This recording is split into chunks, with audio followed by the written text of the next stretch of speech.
All right, everyone.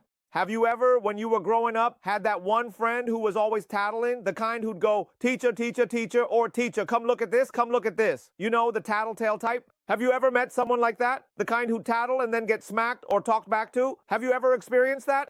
I've definitely met people like that. It's like, come here, come here. They call you over, acting like special observers. Recently, Cambodia invited a group of special observers, what they call the IOT, from 7 countries to check things out. If you look at the Facebook page BTV from Cambodia, they reported that the Cambodian authorities brought this group of special observers, or the IOT, from 7 countries, which includes Malaysia, Brunei, Indonesia, and Laos. Laos, Myanmar, the Philippines, and Vietnam, led by Colonel Nazari bin Abdul Rahim, who is the Malaysian Assistant Defense Attaché to Cambodia.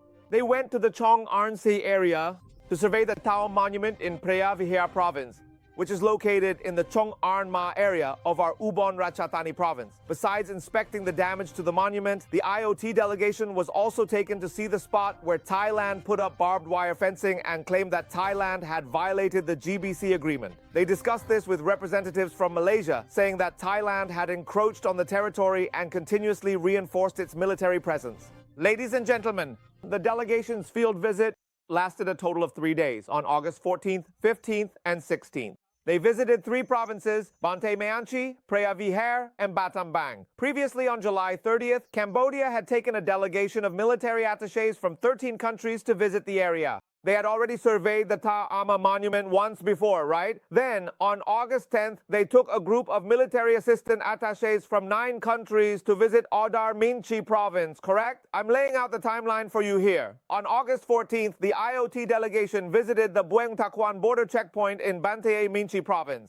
They went to observe the installation of barbed wire fences by Thailand, right? Most recently, on August 15th, they took the group to Chong An Se in Preah Vihear province, which is located in the area of Chongan Ma of Thailand, with Major General Chan Supatra, right? He is the commander of the military district in Preah Vihear province. On their side, that is. On their side, he gave an interview to the IOT group saying that the Thai military violated the GBC ceasefire agreement. See, they came to put up barbed wire fences and set up a base in their Ansei area.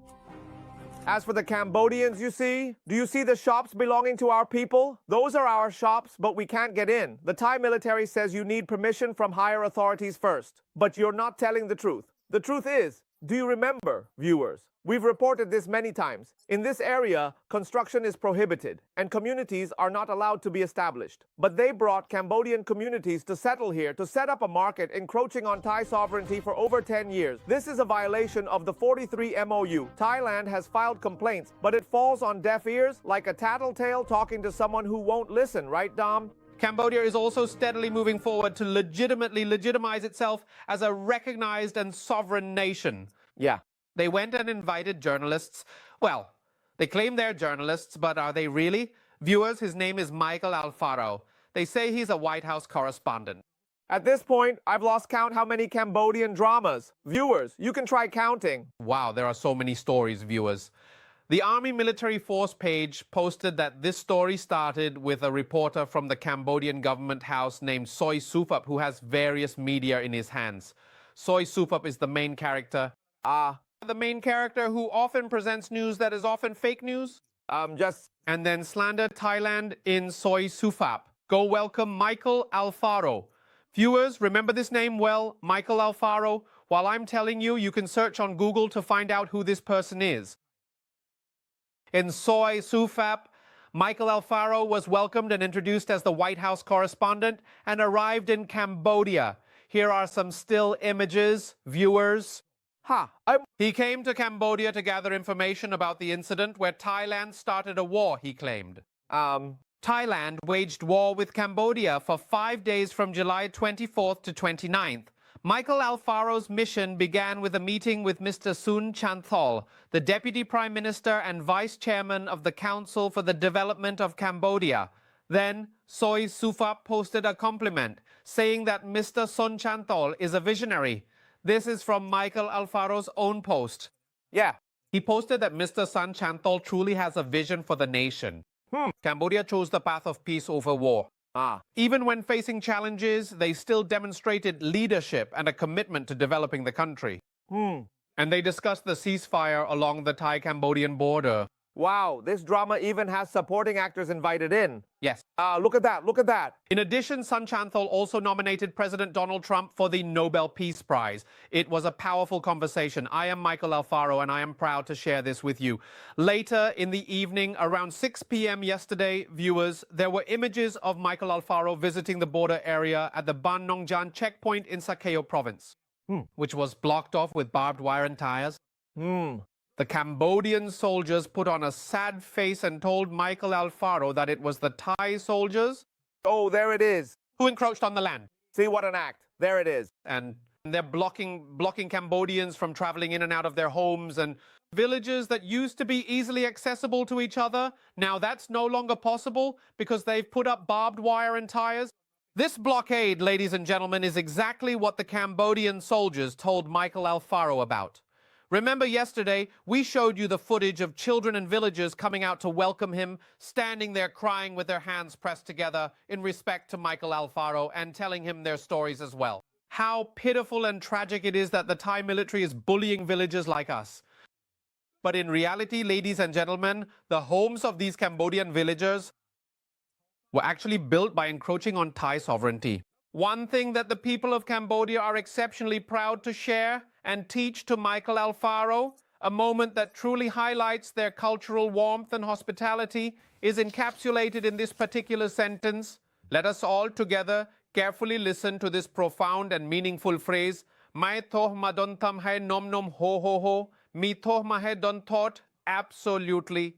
Following this significant exchange of words, they warmly shake hands with genuine camaraderie and share hearty laughter, a clear demonstration of their mutual understanding and connection. It's really lively, everyone.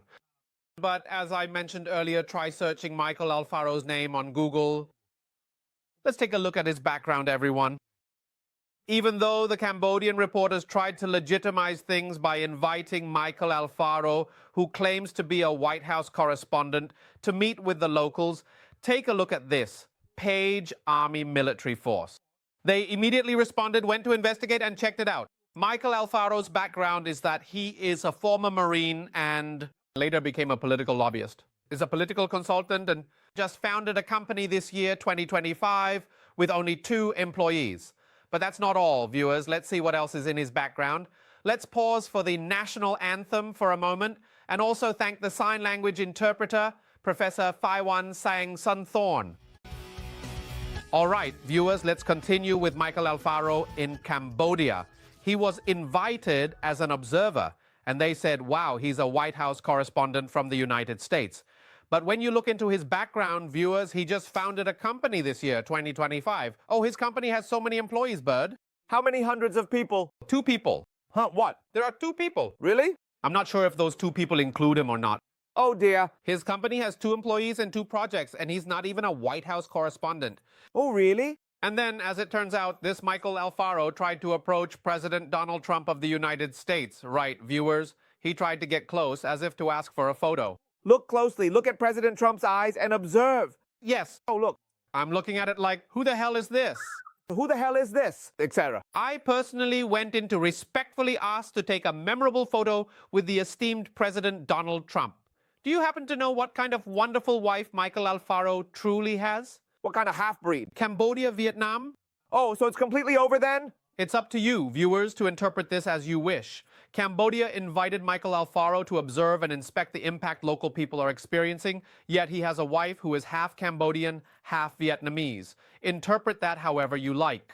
The reason I showed you those faces for so long is so you can remember them. That way, if you see them on Facebook or anywhere else, you won't end up sharing it. Please don't share it. Now about the mysterious drone, the unidentified drone, the suspicious drone. Where was it seen this time? This time, viewers, it was spotted in Roy Et. They say it was seen continuously throughout the past night. They kept counting and counting, and they said there must have been 12 of them. Wow. Here it comes again. It's a drone. This one is coming again. It's not flying very high. This one isn't very high either. Here it comes. This one's flying in from the direction of Thon Krok Subdistrict, Muang Tha Tum. There it is. From 8 p.m. to 10 p.m. Viewers, on the night of August 15th, the villagers of Tangkula Subdistrict, Suvarnabhumi District, Roy Et Province, said, wow, the sky was completely filled, according to the news. Some drones were flying high, some were flying low. There were about 12 of them in total. Where did they come from? They flew in from Thatom, Surin, according to Mr. Ponbua Samli. He is the headman of Thongkula Sub-District. He organized a team to keep watch. He said they've been seeing them for several days now, about 4 or 5 drones each day. But this time, it felt unusual because the drone was big. The one that flew in came from Thatum, Surin.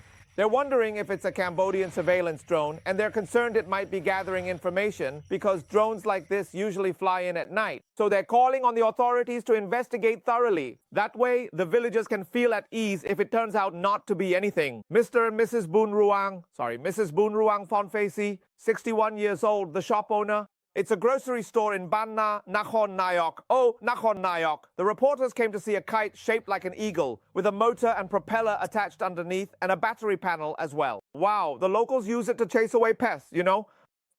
Mrs. Bunruang recounted that this kite fell onto Grandma Luan's roof. Grandma Luan is 80 years old and lives nearby. She was so startled she thought a bomb had fallen and ran out immediately. Once she calmed down and went back to look, it turned out to be an eagle-shaped kite.